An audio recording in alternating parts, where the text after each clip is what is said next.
Alright, man. So, today is Friday. I believe it's November 19th. Let me make sure I'm right, man. Yeah, November 19th, 3:52. And we back on the camera, man. We about to head out to Springfield this weekend, get some content. I'll be working out with 2 personal trainers out in Springfield tomorrow. If y'all don't know, I'm on day 4 of the 75 soft challenge. I'll do like a sit down, a breakdown exactly what the 75 soft challenge is to you guys, so that you guys know exactly what I'm doing, what that consists of, because it's a little bit different than what you're gonna see on TikTok. We added a couple of things where, because we came off of the 75 hard challenge, we didn't want to go strictly into a soft challenge that wasn't like close to what we were doing. So yeah, we're gonna go out there, work out with them, link up with some friends, have a good old conversation with some friends, and we're gonna come back and give you guys some amazing content. I'm excited. This weekend is gonna be lit.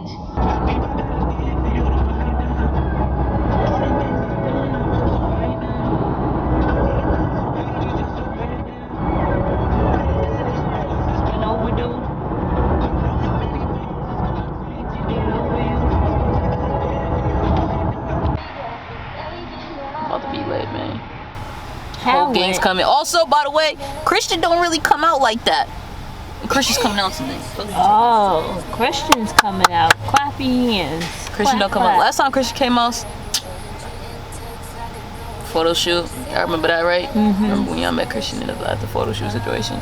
Christian don't come out like that, so I'm about to be lit. Also, by the way, don't eat McDonald's on your challenge. You probably shouldn't get this, but it's all about your calories. Count your calories, bro. Okay. Early morning show the ropes, the lawyer signed the settlement. Never settling, and shit get darker than my melanin. At the What's your goal for the next 75 days? Shit. Damn. One, I want a stronger mindset. That's for sure. Continue to work on my mindset more.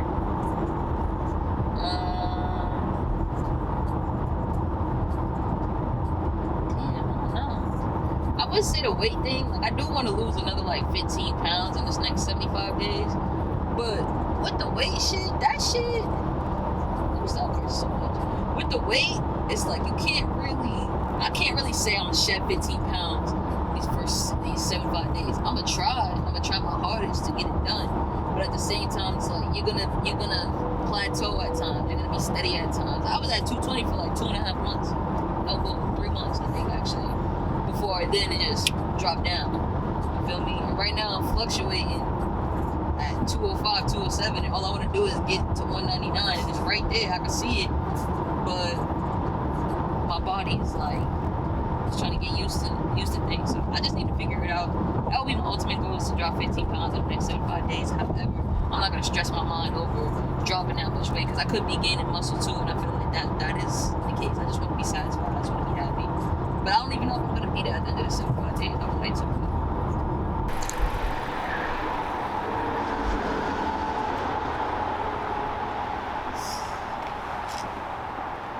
Hey man, say man. We in Springfield with it, man. Let me put my sweater on. By the way, you probably can't see it right now. Yeah, I gotta hold this shit. But new drip alert. You probably don't know if you can see it real quick, but new drip alert. Feel me? Just trying to see how y'all rock with it, and then we're gonna see what happens after that. Feel me? Why are we here? Today we're here to have a conversation about mental health in our communities and as a friend group. You feel me? I feel like I've known you for a long time now. You feel me? Great. Melvin. I told Satika this earlier, bro. But remember that Chipotle right there? That was the first time I met you, bro. You feel me? I was only fucking with you. I ain't gonna lie, bro. You disrupted the groove, you feel me? I can talk. That was bro, I respect you now, bro. You feel me? And then y'all too, they know that. You feel me? But we're here today to have a conversation about mental health, and it's important to have a conversation with your friends. Check in on your friends. You feel me? Check in on them, see how they're doing. Just because they're not texting you doesn't mean that they're just okay. Check in and ask them, how are you doing? How's your day going? Although you may not respond all the time, just by simply asking means a lot. Alright? So I'm gonna ask y'all, like, when I say mental health, what exactly does that mean for y'all? Like, some people think it's just like, oh, you're crazy. Like, my family would be like, oh, well, not my family, but just probably the black community would be like, oh, well, that means something's wrong. You feel me? But what does that mean for I think just like growing up, that's what we're taught. you? Like, you know, if someone got a mental health issue, it's like they psychotic, they crazy, they're not all there. Yeah. And I mean, as you grow, you start to develop different meaning, different understanding of it. Facts.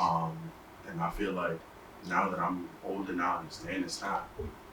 It's pretty much just, to me, how I see mental health is just someone just going through difficult situations Mm-hmm. and having a tough time, fully developing situation and developing, the right mindset to it. Yeah.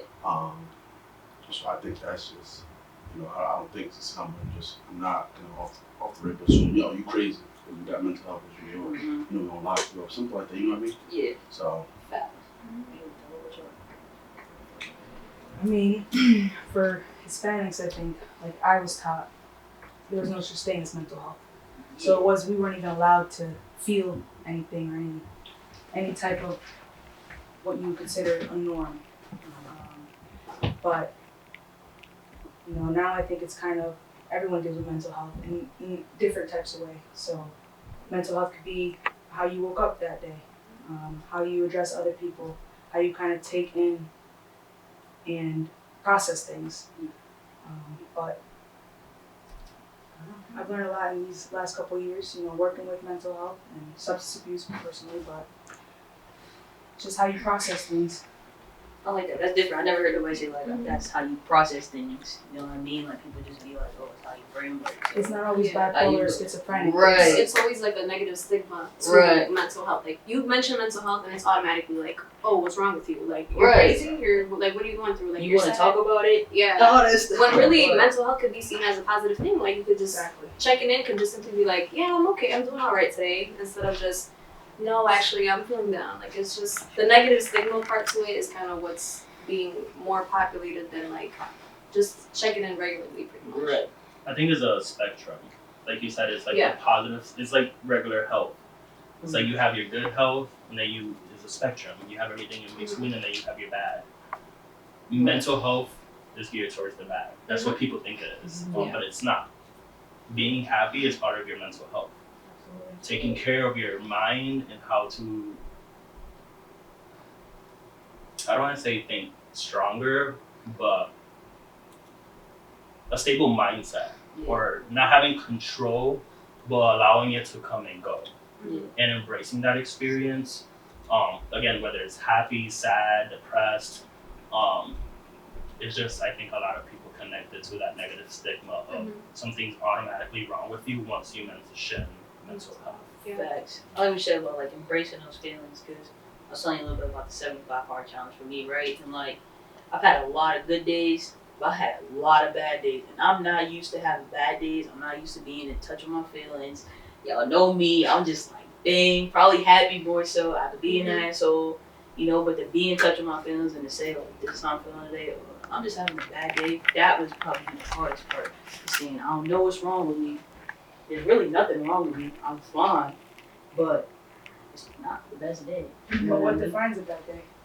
Because your bad day could be my bad day differently. That's true. Where's your mental health there? That's true. If I think about what a bad day is like I want to be with myself. I want to be with myself. And before I went through this process, I felt like I always had to figure things out. Like, okay, I'm not 100% today, but now I got to figure it out. What's wrong? That's what I always told myself. But during this journey, it's like, I'm not 100% today, but I'm okay. Like, there's nothing for me to figure out. I just felt like I had to sit with those emotions, and I'll call Santique and have conversations with Santique. Sometimes when we had good conversations, it's like, cool, like this felt good to have a conversation. I needed a conversation about something, like something to move forward, something to pick me up just a little bit, or to have a productive conversation, whether it was about some sad stuff, whether it was about me being in my feelings, whatever, but to just hear her voice and be talking, and she don't have to say much, but to just be like, Aubrey, I hear you. I mean, it's good you listen to these things, or it's good you saying these things. Like the mental stimulation. Right. You needed that type of stimulation. Right. And not everybody can do that. You know what I mean? Like, my mom couldn't really do that because she doesn't always understand what I'm going through. You feel me? My grandparents are a little different. You know what I mean? In the way that they do things. But for her to be there, or even for, like, me to be home myself, like, reading, I hate reading, just so y'all know that. I know that. I have a hard time reading. Right. I like reading, but I don't hate put myself reading, bro. But for me to actually sit down and read, it was like, cool. Nobody's gonna bother me. Nobody's gonna hit me up on my phone. I don't care about social media right now, but I'm actually with myself and by myself. People sometimes don't cherish that time. They just feel by themselves. You're making your own barriers. Yeah. So I want to go back to that bad day. I think it's important that we start breaking that down. We're not having a bad day, we're having a bad moment. Because I think once we put into our minds that we're having a bad day, we're just in that mood throughout the whole day and we don't want to see the positive side of that day. Well, we process it differently. Right. Yeah. I like that. So when you say breaking barriers, like, break that down. What does that look like as far as breaking barriers? What does that mean? I think breaking barriers, so for me, I'm speaking in terms of breaking your own walls. So things that you're not used to doing, breaking those walls that you don't like reading, but you're pushing yourself to do that. Yeah. So you're pushing that wall, you're breaking down that wall to make you a better person, and who knows, you're gonna continue reading. Yeah. But you broke that one wall that might have been holding you back. You're not liking reading. And it's the same way, going to the gym, breaking that wall, breaking that habit or that comfort of not going to the gym, or not reading, or not doing something for yourself that's gonna benefit you. Part of mental health. Facts. Now once you break that barrier, that's opening the door to something even beyond that, greater. I mean, Yeah. you know, I had this thing I was doing. I tried it. I was like, I'm gonna make my bed every single day. I just try to do that too. The littlest thing. It's like the littlest thing. So I'm sitting there. So I'm like, all right, I'm gonna wake up a little early, get my day going, make the bed. There for about a week. Then that following Monday, I'm like, it's getting hard to get out of bed. I'm gonna wait it out. I ended up doing it. And then breaking that one, I thought I was breaking a wall, breaking that barrier, but then I found myself right back to it.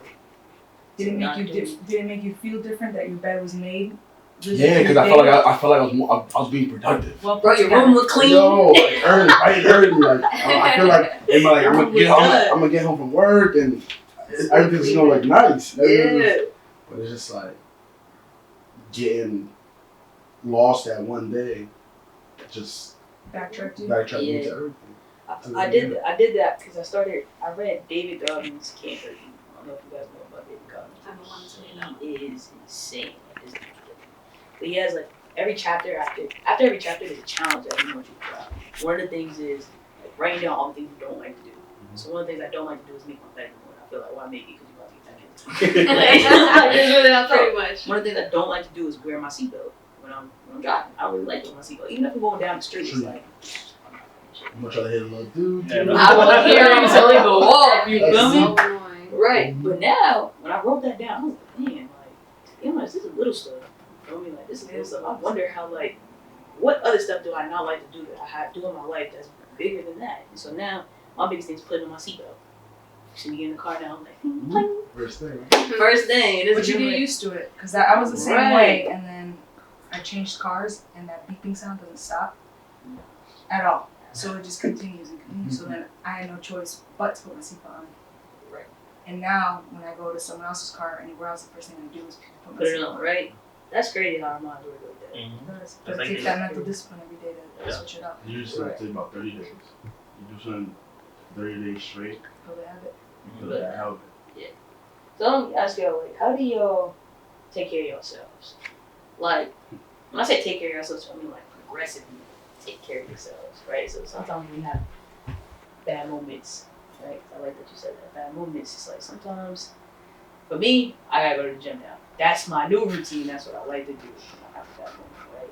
But that's not, I feel like now that's a progressive thing where every day that kind of stimulates my mind before I go into work or before I go to do this, that, and the third. But what do you guys do to like progressively go into your day to make sure that you are? My thing has always been a reflection. One of the songs that I always loved is Gracefully Broken. So knowing that things might be broken, but you have to be grateful for that. And then when you're going through those moments of feeling discouraged or feeling like you don't want to do anything or not motivated, I think for me it's reflecting back, thinking about the good and having that motivate me. Stressful days that I'm at work, I just think about all the good that I've done that day. I'm just like, okay, I can do it. And then taking a breather. There's more things I have to work on in order to take care of myself, to be honest, like not going home and then watching TV until I go to bed. Yeah. I have to start stimulating my mind more. But yeah, I think photography is one of my side gigs that has kept me kind of sane, especially through COVID, because that's when I picked up like kind of learning those skills. So yeah. See, I'm the opposite. I feel my brain is so mentally stimulated during the day. How do I shut it off? How do I wind down? How do you do that? You know, I feel like I work out, but I feel like I'm even more stimulated. So, how? I don't know. My biggest struggle, I think, has been not having beer or drinking. So, like, I don't drink it to numb it, but I don't know, I think it's just a developed habit I've had. And I find myself in the last couple months just trying to figure out different alternatives. Yeah. I don't know. Still figuring it out. And that's okay. Like, people, like, I think people need to know that, like, it's okay to figure it out. Like, figure out what works, what doesn't work. How does that make you feel, right? Is what's working in the meantime? I feel like for me, video games was that I have my therapist. Is that really helping, or like, is that your reality, or is that like what seems to go exactly? So when she said that, I was like, damn, like, you're right. Like this, I'm wasting my time playing this video game because now I'm getting even worse than because I'm arguing with my cousin. Now me and him going back and forth, and now we don't talk for a few days. You know what I mean? So now making the situation any better, but I think you're in a great spot. Like, I'm here, okay, figured it out, and like, people need to hear that. It's okay.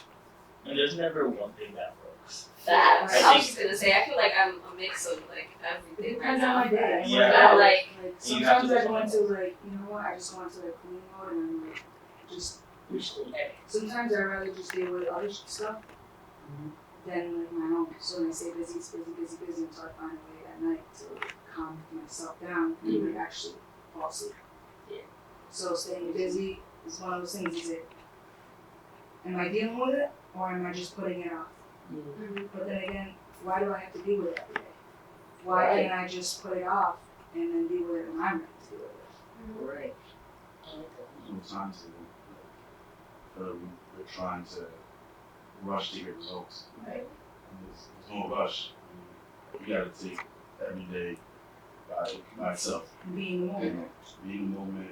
As soon as you get ahead of yourself, something happens, you gotta right back to where you began. And it's like, did you really make progress? I mean, for me, getting back to the topic, I love being by myself. And that's something that, like, I come gain throughout my adulthood. Like, before I used to love being around people, always around people was talking. But now, it's like, any moment I get by myself, I feel like I have this like perfect time. Because then I get to reflect on myself. And I got a lot of going to do. I got a lot of developing still in me. So it's just like any opportunity to be with myself, like she'll call me and I don't say a word on FaceTime. I don't say a word on, and she could be around people and people think that I'm just being antisocial or being rude, but it's just like I'm alone. I want that time. Yeah. I want that time. So it's just like, there's other ways that I can deal with it to make it seem like I'm not trying to ignore somebody or not trying to be rude about it. Obviously, like I said, I still have to develop those things. Yeah. I feel those things out. So that's how.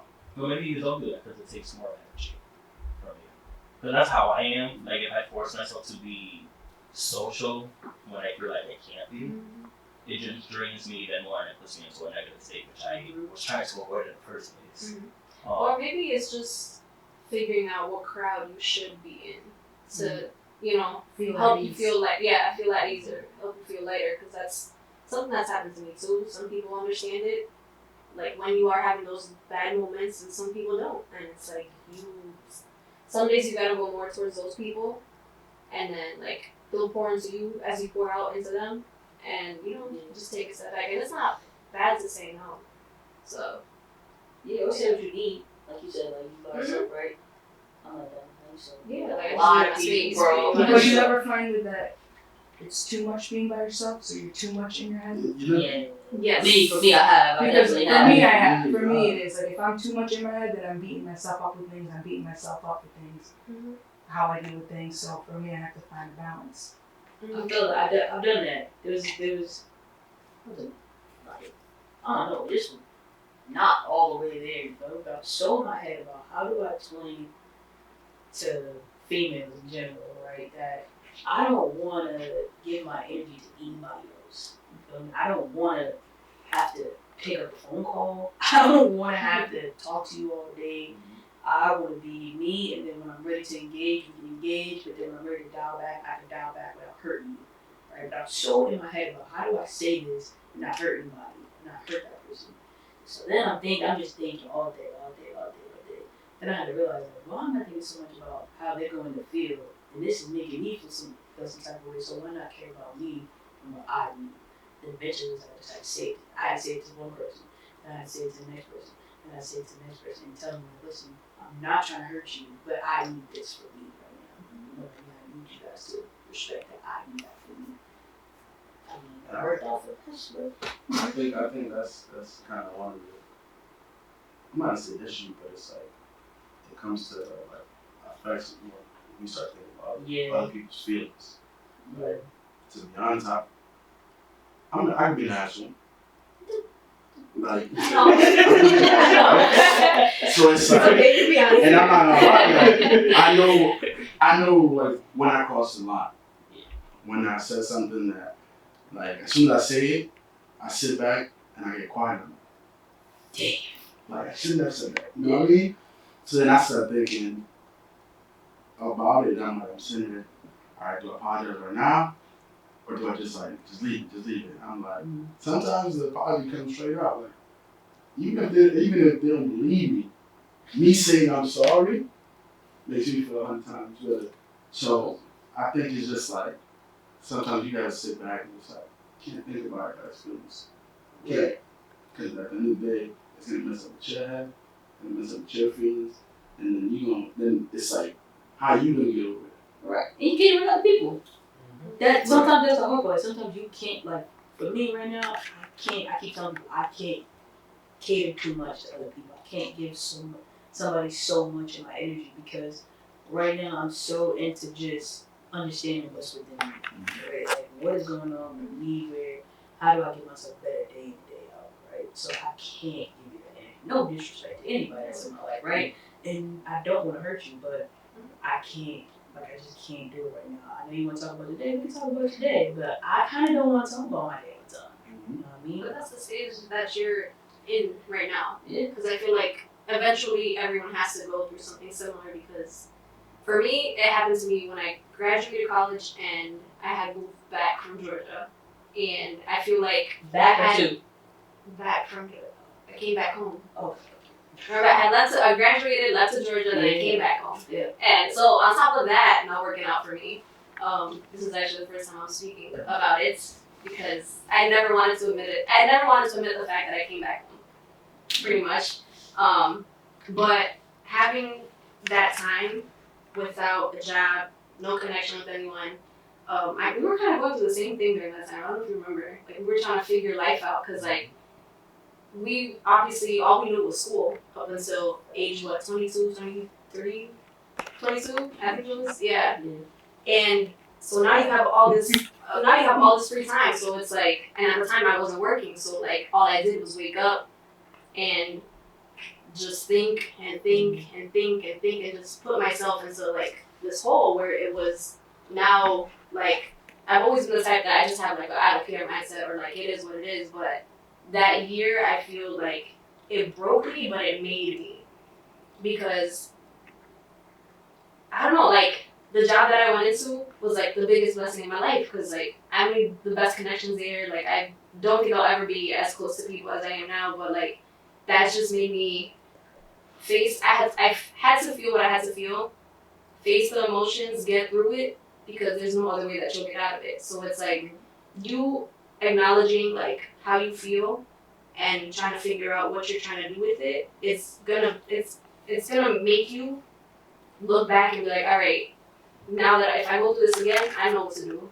Like, I know what's next. I know how to snap out of it. And till this day, like, obviously, I'll still spiral a little bit down, but you'll recognize when you're off.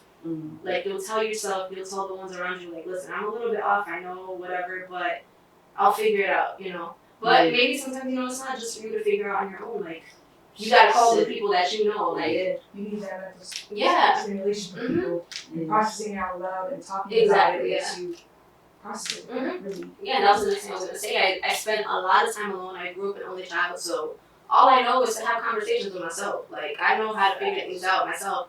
But it got to the point where it's like, all right, you need to make more connections because you're not the only one that's gonna figure it out. You got a question? I do. Yeah. So, being an only child is different growing up with a sibling.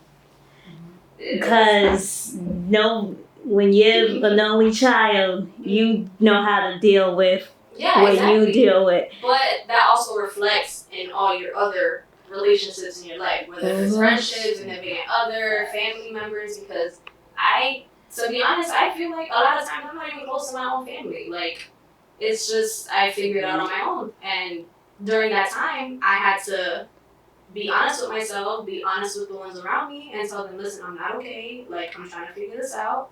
And, like, the people who were there during that time, like, they helped me out, even if I've never said it to them. But, like, I don't know. And then I feel like once I started this job with them, I feel like there was when I finally, like, it felt lighter because you make connections. You're having conversations with other people, even if it's a simple conversation of, like, how's your day? What'd you have for lunch? Like, it's not just you, yourself.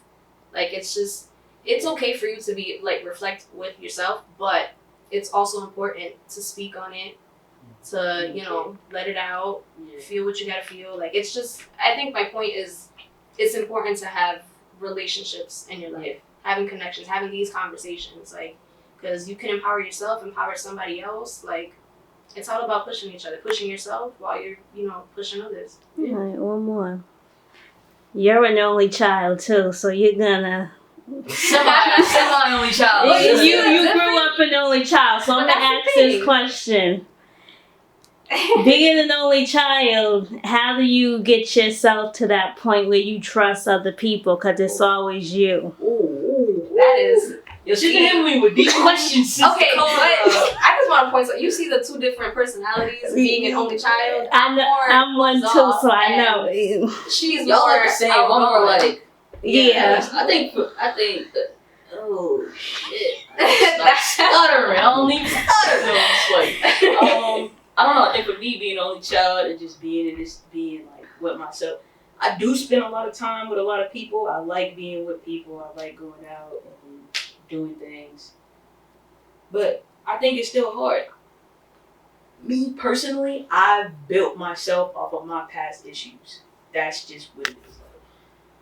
People know what's happening in high school and all this other stuff, right? And I built myself to be this person that's very defensive based off of the experiences that I had in high school. So a lot of times I'll say, I don't trust anybody past. Like, I don't know what they're capable of because I don't know what somebody can do when they're at their worst or when something's not going right for them. So I don't trust a lot of people, right? But then I made relationships with these connections in college with these two, and it's like, oh shit, I don't have this type of connection with people, and I've never had that type of connection with people, and now that I have it, I don't know what to do with it. You know what I mean? So there's times where I'm very closed off, or I'm very much so an asshole. You feel me? Like, if she's going through something, or if he's going through something, I would deadass be like, you need to get the fuck over it. Like, I would really be like that. Because sometimes I'm selfish with myself. Like, I tell myself that when I'm by myself, you need to get over it. Like, you need to snap out of it. Like, bro, did you die though? Like, that's the type of mindset I be in when I'm by myself. But that's a defensive mechanism you built. Yes. Right, but I built that off of everything that's happened in my past, right? And now I have little sisters. Shout out to Olivia and Lauren because they now watch it on TV. Because they know how to use the QR codes. Now I have little sisters, and it's like, I can't be like that forever. You know what I mean?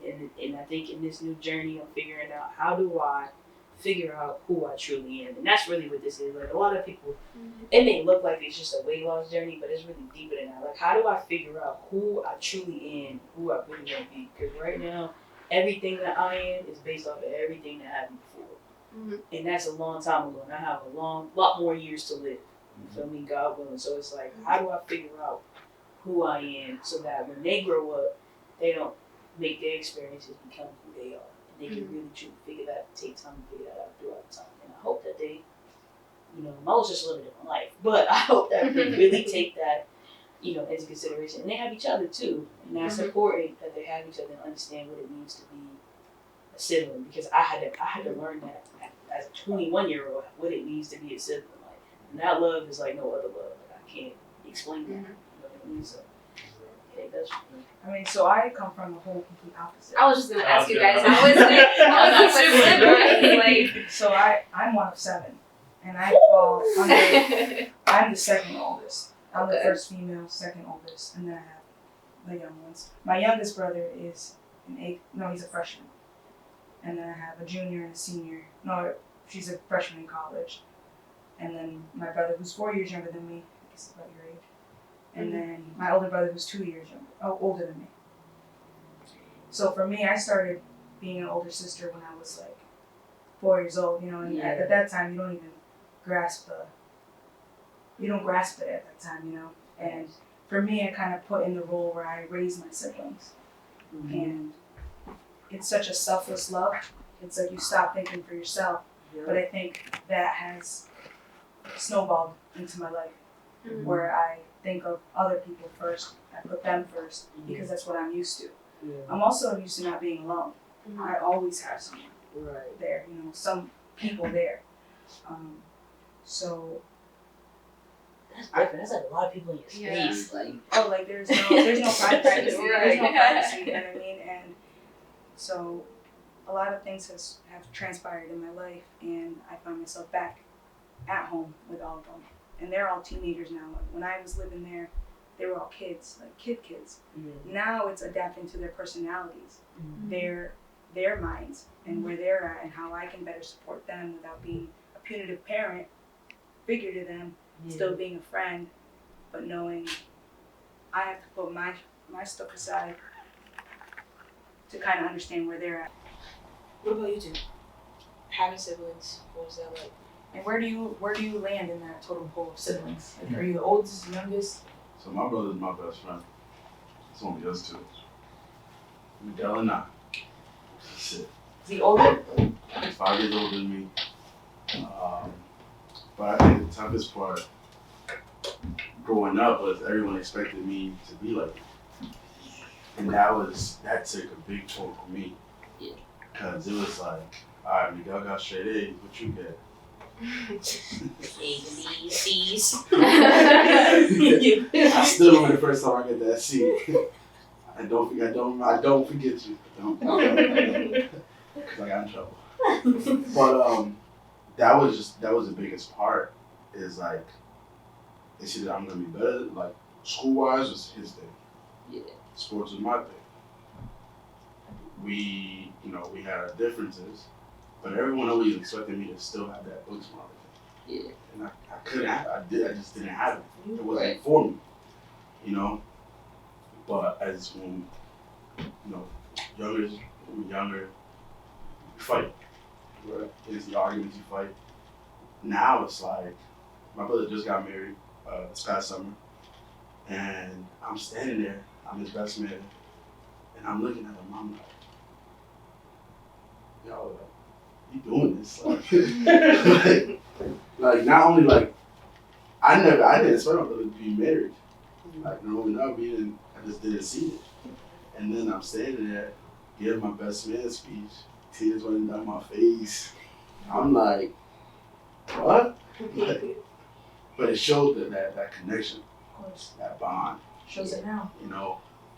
And it's like, I'll do anything for my brother. Because even though I hated being compared to him, you know, and it took a toll on me because I started getting in my head like, dang, I can't do nothing. I'm looked at as a failure. Yeah. But now that I look at it, it's like, you know, they wanted me to push to be harder on myself.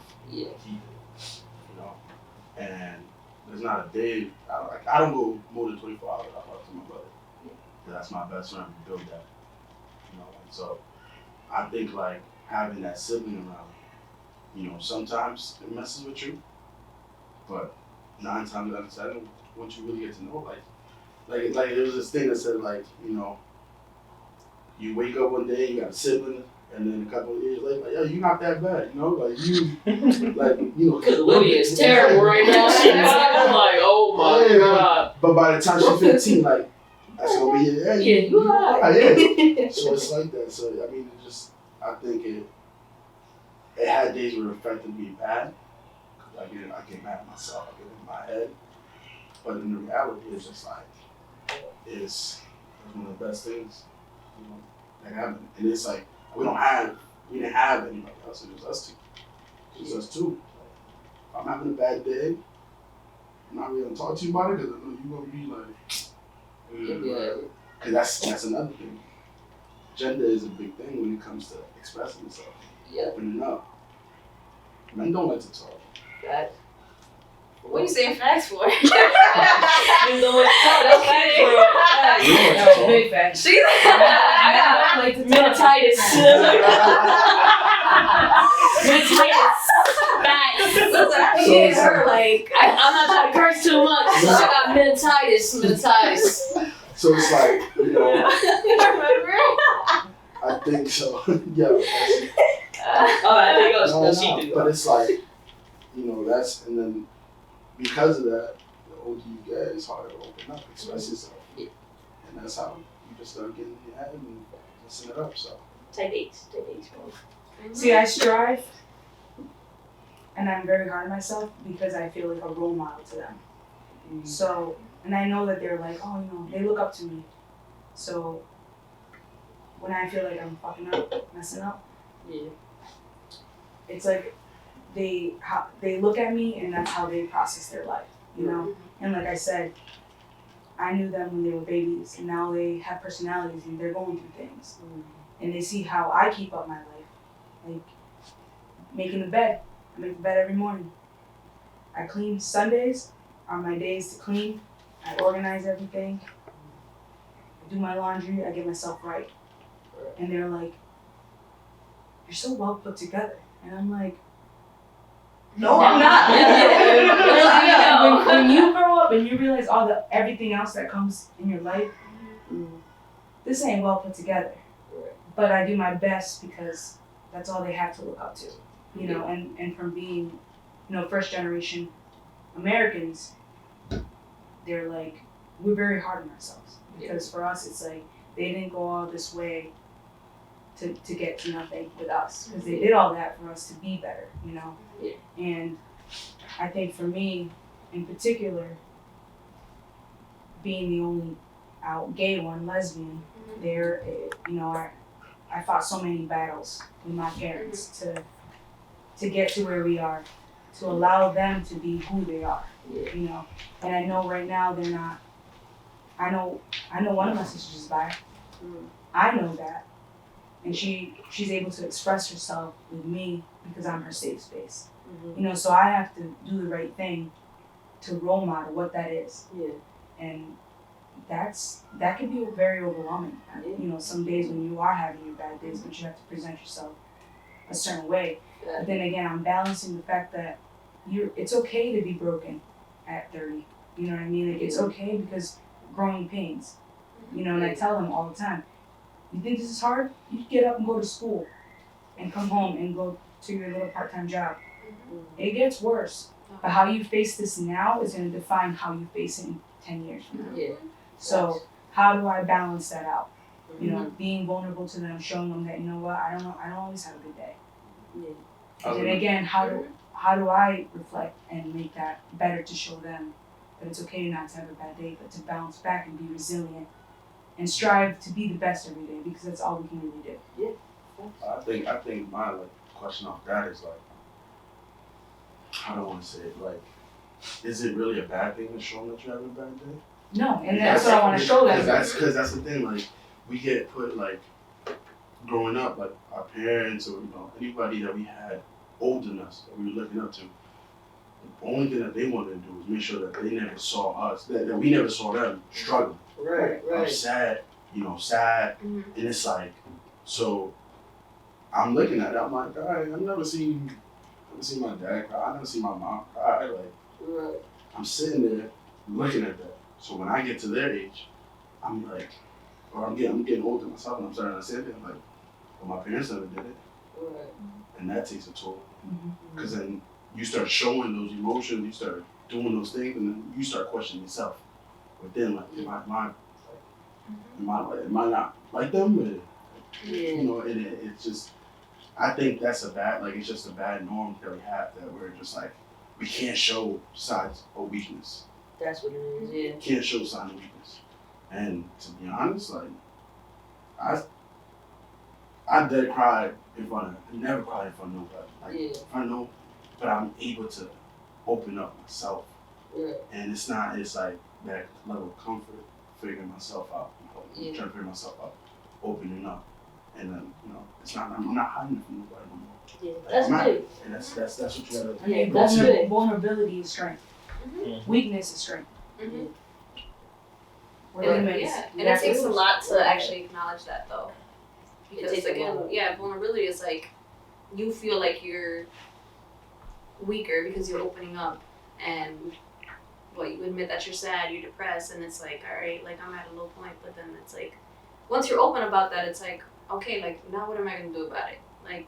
I think that word has that negative stigma too. Yeah. People just think it means weak. No, it just means that you're allowing yourself to open up to the people around you or whoever you're speaking to. You're allowing them emotions. Exactly, and to face those emotions. Yeah. And to you're allowing people to kind of see you Mm-hmm. and see through you, and kind of allowing them just to get into your space and in your head, which is completely fine. Yeah. But being vulnerable does not mean being weak. Yeah. I think that's hard. That's what I knew, but what our parents are older, right? That's the stuff that they've always been taught. When I look at my mom, I grew up most of my mom here. My dad was around, but for me, it's my mom has been that one person where I live with, just her and I. But I didn't see that neither. I didn't really see my mom cry. She made sure that if something wasn't right, I didn't know that it wasn't right. You know what I mean?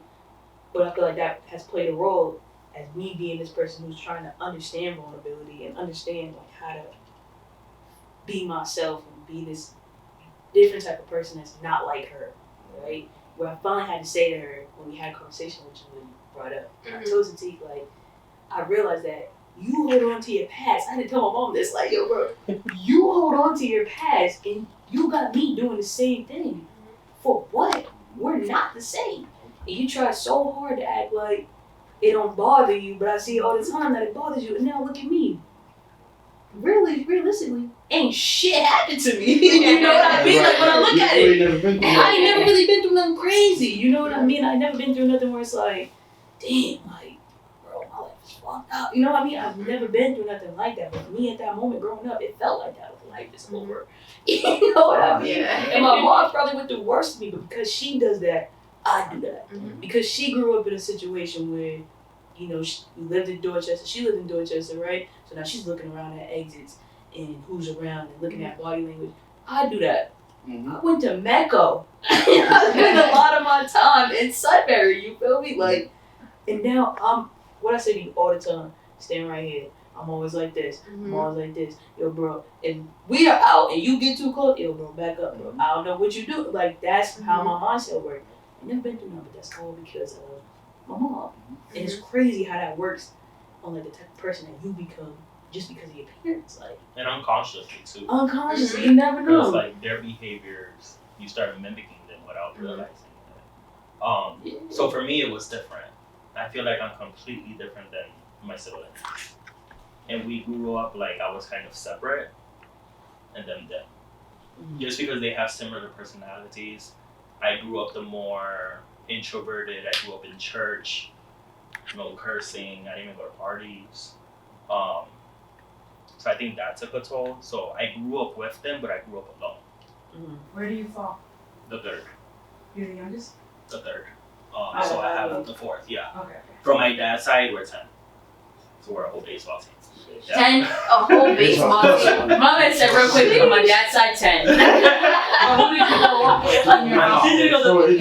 my dad's side, 10. Wait a minute. I grew up with all three.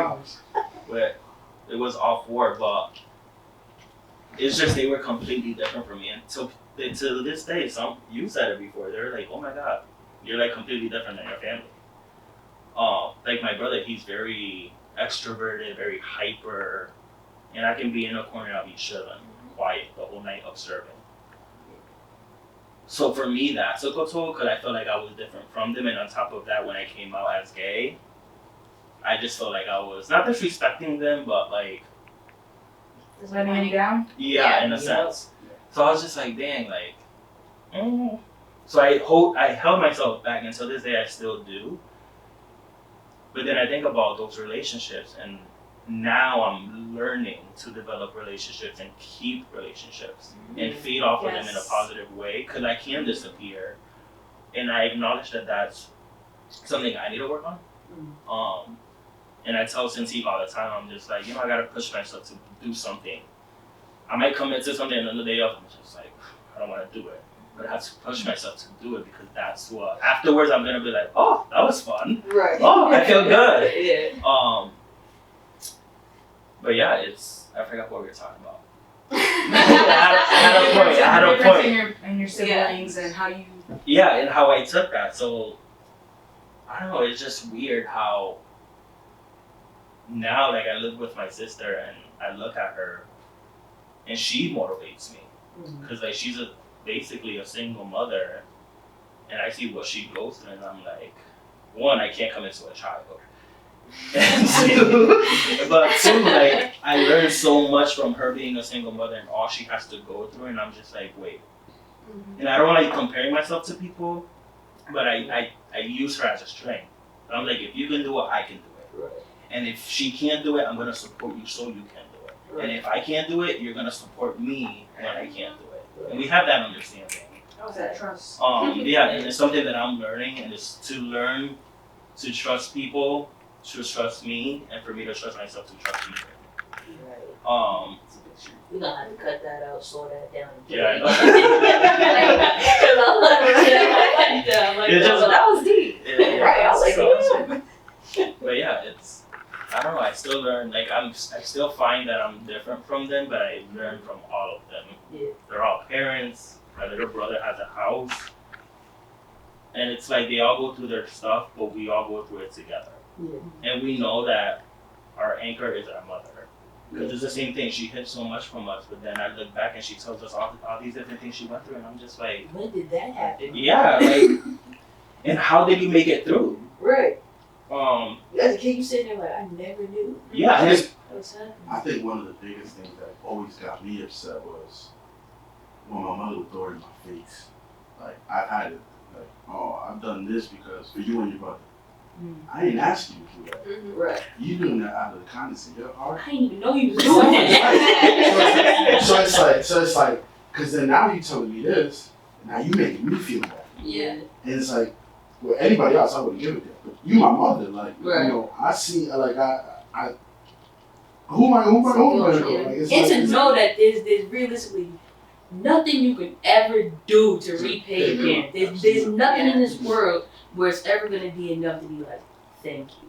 You know what I mean? No matter what accolades you get or what it comes, I could cross 1,000,000 stages and get 1,000,000 degrees, and I could never be like, thank you. You feel me? Because it's just not. I don't think that there's enough out there. No, So like that. There was a question that you asked before the camera shut off during our intermission. What was it? It was about family and mental health. I just, What weight of your family. You pretty much said the topic though. Yeah, I pretty much did. So my mom, I feel like being the oldest of my siblings, and my brother being my brother because men process things differently and they don't want to talk about things. And I felt like I dealt with a lot of the brunt of seeing my mom upset. I think I was old enough to know I'm an empath. I was able to feel her. I remember times when I was a kid where she would close the door to not let us cry, but I knew that she was in there not sad, so I would wait at the bottom of the door and I'd cry for her to let me in, to just hold her, just be there, you know? Yeah. So I think that my mom instilled the fact that, you know, we're not perfect, and now as I'm getting older, I'm like, you really try to keep it together as much as you could. And it's okay to not be put together all the time. It's okay to go through these emotions, and I think she did her best to kind of block us out. But me being me, I was like, Mom, let me in, like, you know, like I want to be there with you. So it allowed me to be vulnerable now as an adult, you know, and understand that we all go through things, you know. And now that I look back, I'm like, almost 30, and I'm like, Mom, how the hell did you have a 5th kid at my age? No, seriously. What? It's funny. Where did you get the money? Like, It's Mom. not even about the kids. I'm gonna go a little past that. My mother came from Dominican Republic in her 30s. Didn't speak a lick of Spanish. Were you born already? No. Were you born there? Okay, no. I was born in New York. My parents got married in DR. My dad's from New York, but he lived his life in DR. And so my parents got married. Then my dad had like a family session. My mom came by herself.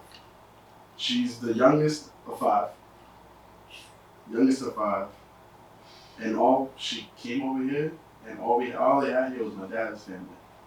And you know, sometimes you have your family issues and things like that. My mom, and they moved to New York City. Crazy, like it's just Not a lick of English? not a lick of English. My mom still to this day, she's been in this country for 30 plus years. And the most you get out of her is a hi, how you doing?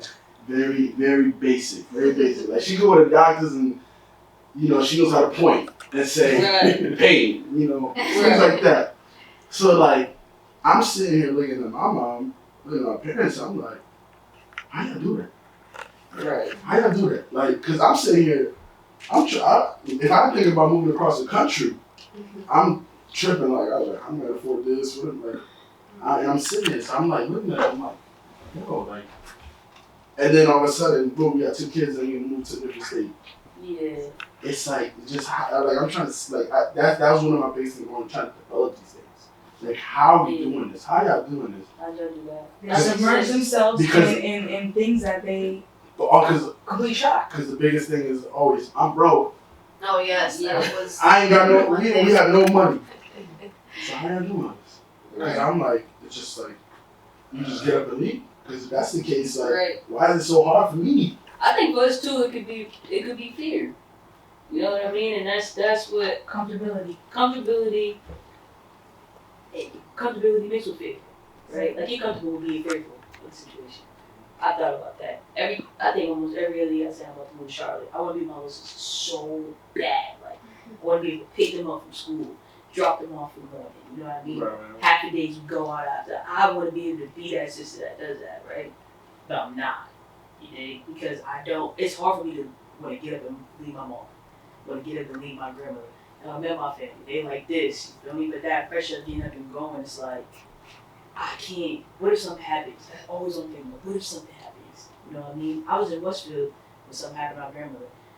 I didn't say nothing to nobody. I just got in the car and just took off. I didn't know what hospital my grandma was at or nothing. All I could say in my head was, if I got called every hospital, what I do know is I'm gonna get off this exit at Boston Medical and I'm gonna try that hospital for the first time. And it happened to be that hospital, you feel me? So my biggest fear is like, I can't leave my family behind. And that pressure lines up on me because every moment I want to get ready to go, it's like, no. I feel that. That's like, I'm going through the same thing. Like my mom lately, she's been going through some things medically, and I'm sitting here like, is it because she's adapting to a new living space? because that that also tends to happen, or is it that just is that age? Like my grandfather died of a heart attack at the same age my mom is right now. So that's like something that I like live with. Right. I don't live with, and I Yeah. don't live with my mom lives 5 minutes away. Like I get in my car, I'm outside. there. Like I'm there. She like, I just coughed. But Bang, I'm like, bang. it's like I'm at the point like every day like I'm nervous. Yeah. Like my mom don't text me. It's like this how I am. Like, I got her on WhatsApp. WhatsApp tells me the last time my mom was online. If I see my mom was online at 12 o'clock and it's 4 o'clock, I'm calling her like, yo, you good? Yeah. And that's the same thing with my dad too. Like, Yeah. but it's just everyone says I'm closer to my dad because I sound like him. I'm like him. But it's like the bond that I have with my mom is just like it's unbreakable. There's no other. So it's like I'm just like you said, that fear of just getting up, leaving. I left already. I lived in New York for about 3 years. All through college and a little after. And I felt like I was missing out so much here. Yeah. And that's another thing too, missing out on what you got going on right here. It's just like it's just hard to I think some people don't get that, like how that plays on your mind, how much you think about it, how much like I guess my question for y'all would be like, as you get older in this moment, like how do you say to others and people, especially your family, like you're not okay right now, or they're probably stressing you out a little bit more than they usually have in the past, or whatever they got going on, it's weighing a lot on your mental. How do you express that you're not okay? I distance myself. That's how I've been lately. Lately, like, sure, before I was always with my family. You hit me out, where you at? My cousin's house. Well, where you at? The spot with my cousin. But lately, it's just like, I distance myself. And it's like, so I'm trying to, nothing against you, you know? I'm just on my time. Yeah. I'm on my time. And it's like, because a lot of times, family especially be on their time, do everything that they want. Yeah. And it's like, I can't do that no more. I did that. Yeah. And I'm learning, like, I need to figure myself out.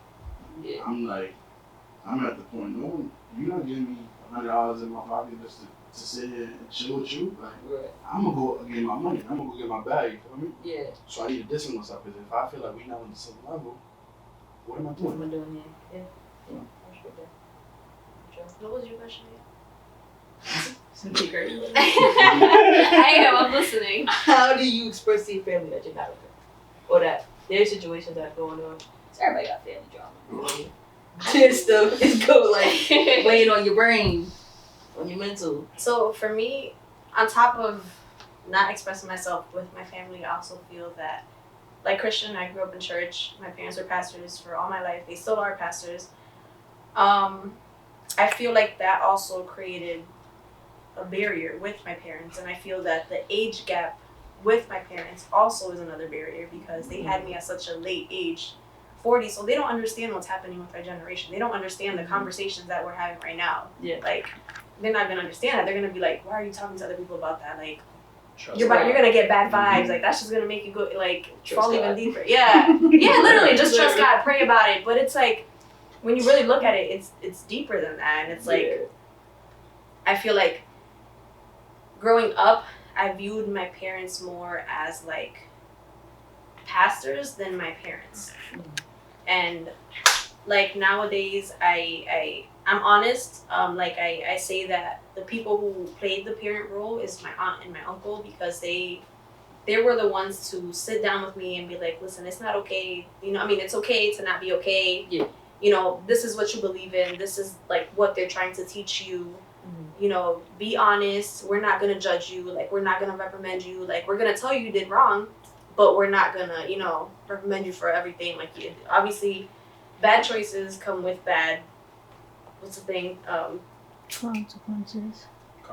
Yes, like they come with their consequences. But I don't know. It's like, again, growing up with my parents, they were pastors, so it's like, you did something wrong. You say you're not feeling okay. It's like, you need to dig deeper into the Bible. You need to get on your knees. You need to do this, and that. And it's like, obviously, I don't want to like bash my beliefs, because it's made me who I am today, and I'm very strong in my beliefs. Like, it's something that I follow. But a lot of times, I just wanted to be like, no, like, it's deeper than that. Like, let's have a conversation without you reprimanding me and you saying it's a sin or it's bad to think like that. Like it's deeper than that, you know. And it's like I didn't really have the mental check-ins with my parents like that. I didn't have those deep conversations because it was always either I was in school, and then when I would come home, we would have like an hour at home, eat dinner, get ready for church. And it's like they were there, but they weren't there for me as I needed them to be, like as deep as I needed them to be. They were supportive, you know, they listened whenever I needed something, but emotionally it's like it wasn't completely there. And I feel like that also plays a role into how I am today, because it's like I'm not really open with anybody just easily. Like obviously I've developed it, I've learned, I've made connections and everything that have made it comfortable enough for me to open up, but I don't know, I feel like the way I grew up with my parents, how my parents were, just has an impact on my mental health today. And I had to outgrow and learn and unlearn a lot of things. And it's difficult because, like, obviously, like you said, you can't ever repay your parents for what they did. Yeah. And I'm not saying their parenting was wrong. It's just Different. It's different.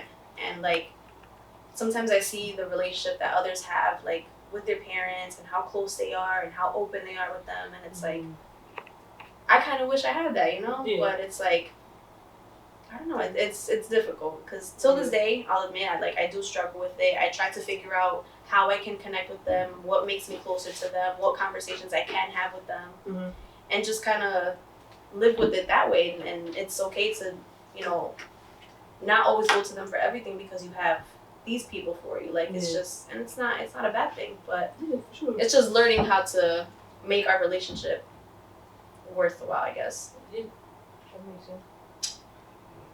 What was the question? Right, it's like you go on a whole trip and it's like you leave. And Oh, how do you tell your family? I think for me, it was I think once I started realizing as we got older, I think realizing that we were all going through the same thing, or we go through the same things at one point. Like knowing what my sister went through, knowing at times what my brother went through, and my other brother, I'm like, oh, we go through the same thing. I'm vocal about how I can get sometimes. I think what I struggle with is asking for help. yes. Yes.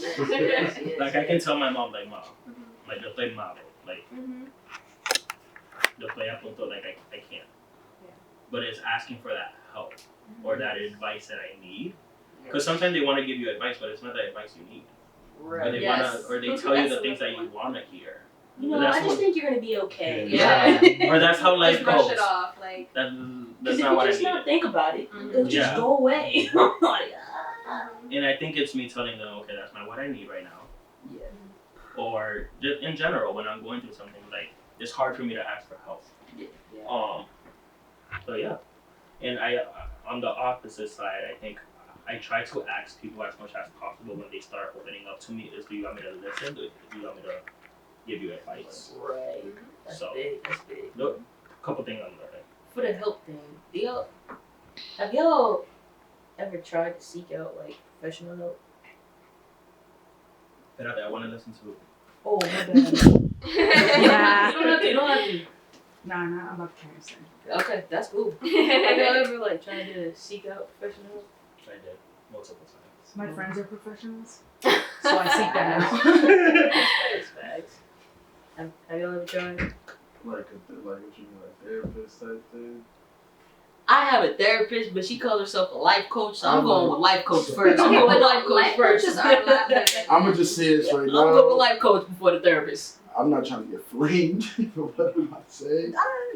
Be authentic. Nah, like I never understood the point of paying someone to hear your problems. Okay. I get that. And I was always against that too. that's just me personally. Like obviously, like growing up, I'm like having conversations with my friends, with with people that I care about, and just hearing them out, hearing the understanding of why.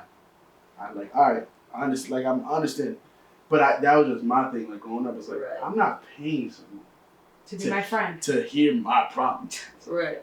Because at the end of the day, like what they're gonna tell me is something that they read in an article in a book that I could have got myself to library pick that book up and